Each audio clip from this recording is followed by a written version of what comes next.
to Roman. Devastating wildfires continue to rage in southern and northern California. This morning, the death toll rises as firefighters try to get the upper hand on both of those fires. We're going to have the very latest coming up. State and national attention remains on the race for Arizona's Senate seat as the count continues. Marcy Jones live with the latest. That's right, Anita and Ty. When it comes to the results of the midterm election for the state of Arizona, it's really a game of hurry up and wait. Coming up, we've got the latest numbers. And honoring those who serve this Veterans Day, the Valley businesses who are thanking our military. Look at Sunday morning and happy Veterans Day to all of our veterans. Thank you to those who serve. Absolutely, those who served, who continue to serve, and then who will serve in the future. Yep, 6 o'clock on the dot. Another beautiful day on tap for us here in Arizona. Sleeping with those doors open, turning that AC off, a nice relief, a nice change. It really is, and actually we're going to see a little bit of a cool down, in fact, over the next couple of days. This is a beautiful shot from our South Mountain Tower cam. Sun still hasn't quite risen. 54 degrees. We are going to see a little bit breezy conditions a little bit later on this afternoon. So here's a snapshot of what you can plan for your day. 75 degrees, plenty of sunshine. But like I mentioned, we do have a little bit of a cool down coming as soon as tomorrow. We're going to break it all down for you in your full forecast in just a few minutes.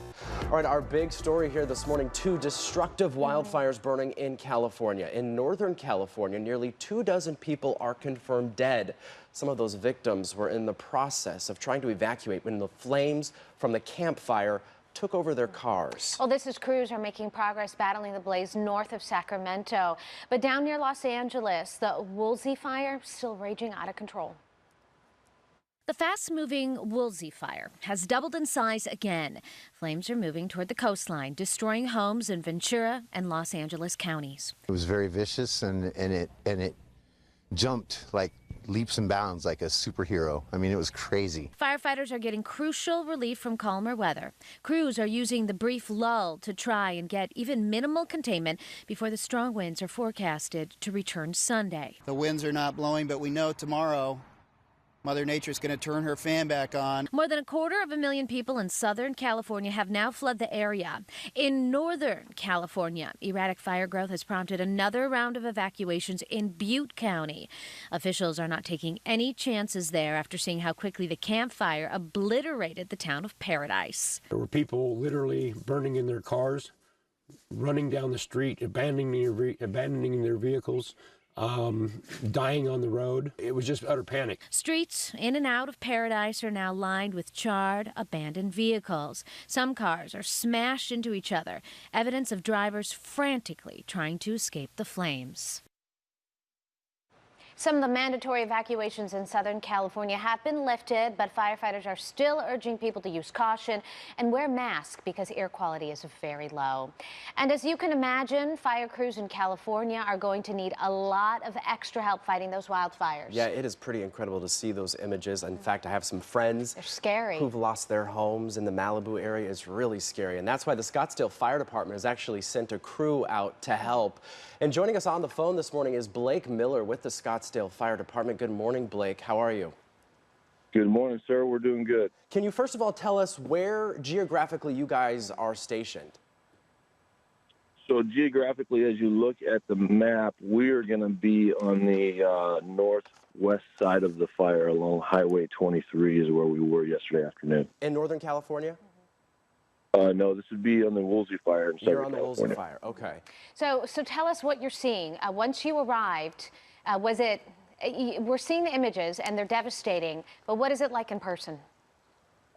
It's, you know, just kind of a lot more true, I guess. It's, we just got in yesterday afternoon, and just from driving around, just the way this fire moved through these canyons with the power line, with the fuel weather topography, and it did what it wanted to do, and caused a lot of damage to some people's homes. And Mr. Miller, how many individuals from the Scottsdale Fire Department are currently with you? So Scottsdale sent 4. We sent 1 truck and 4 firefighters, and then there's, as far as the state of Arizona, I mean, there's 40-something trucks out here. Wow. And you guys will be doing what exactly? We're not sure what our assignment is for today and the remaining of the fire. but we'll be doing, kind of assisting however we can. Now, I have to ask you this, because when we talk about Scottsdale Fire Department, you guys are usually working on structure fires, house fires, apartment fires, things like that. Is this a whole different ballgame when you get into a wildland fire that is this out of control? It absolutely is. We operate on what we call our 10 fire orders and 18 watch-out situations, and you've got to have those on the tip of your mind the whole time. But in Scottsdale, we're an all-hazard fire department, so with the training that we have received, it's not like we're out of our element out here. Yeah.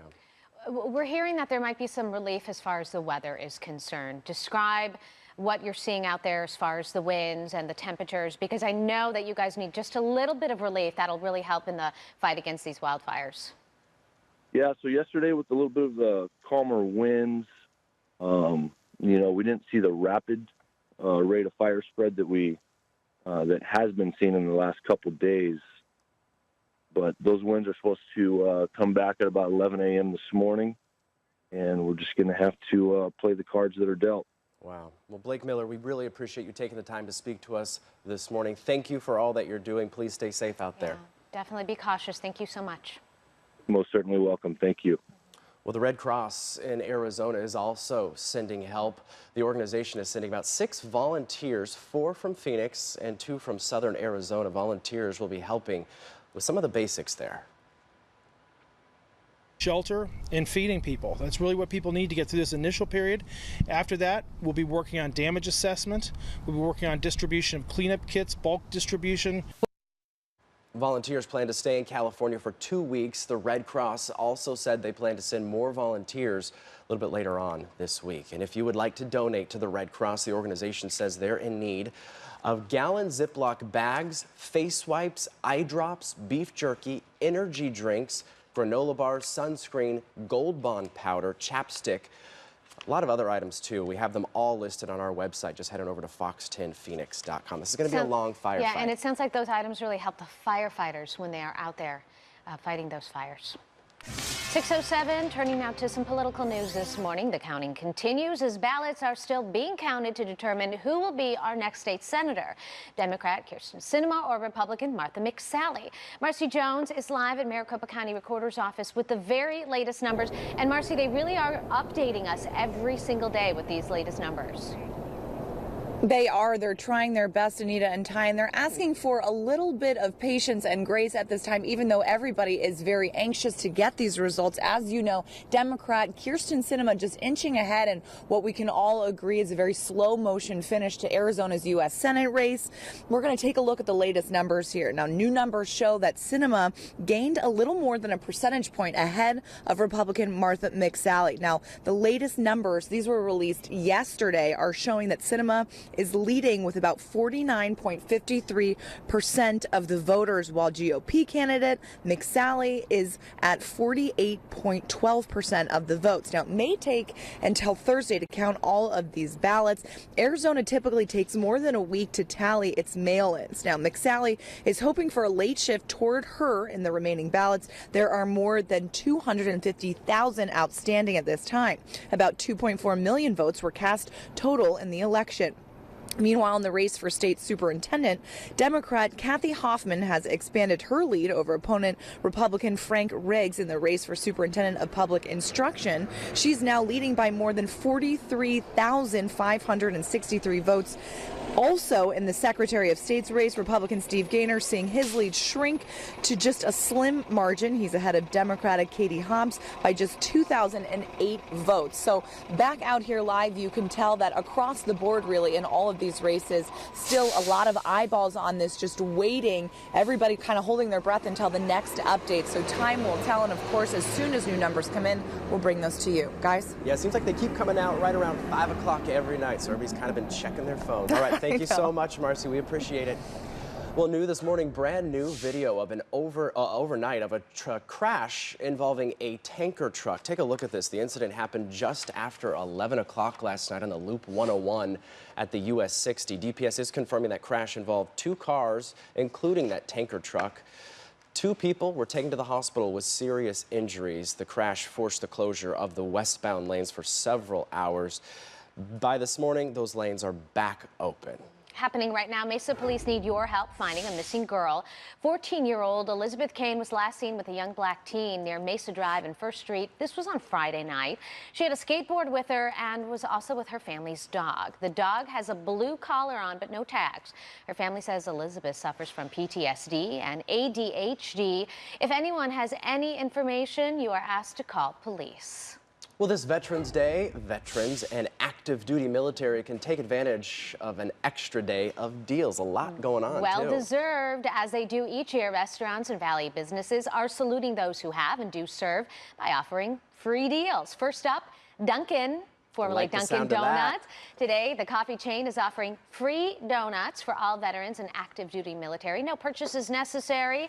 Just show a valid military ID. And today and tomorrow, military members who eat at Taco Guild, a great restaurant, will receive a free order of chips and salsa, as well as a $25 gift card to be used at a future visit. Military ID is required. It's available for dine-in only. And tomorrow, the Original Breakfast House is offering veterans a complimentary breakfast or $12 off an item on the regular menu. So choices for the complimentary breakfast include an OBH Benedict, green pork chili Benedict, raspberry and cream crepes, or apple fritter waffles. I'm getting hungry talking about all this.